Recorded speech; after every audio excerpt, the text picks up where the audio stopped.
Il presidente della Regione Veneto, Luca Zaia, ha elogiato l'eccezionale lavoro dei carabinieri della radiomobile di Castelmassa, sottolineando il loro ruolo fondamentale non solo nella lotta contro il crimine, ma anche nell'impegno per la sicurezza della gente.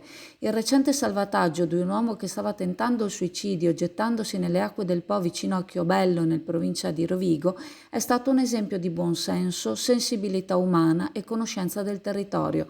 Il carabiniere che ha risposto al telefono ha subito capito la situazione delicata dell'uomo in difficoltà e con abilità è riuscito a calmarlo e ad avvertire immediatamente i colleghi. Sul posto i carabinieri hanno dimostrato grande capacità umana, persuadendo l'uomo a desistere dal suo gesto e mettendo in atto un'azione rapida e coordinata per salvarlo. Il governatore Zaia ha espresso la sua gratitudine e stima per questi uomini e donne in divisa, sottolineando che il loro intervento ha unito competenza professionale e umanità, dimostrando il vero spirito di servizio e dedizione alla sicurezza della comunità. Bravi a loro e a tutte le brave persone coinvolte nel salvataggio che hanno dato prova di grande coraggio e sensibilità in una situazione così delicata.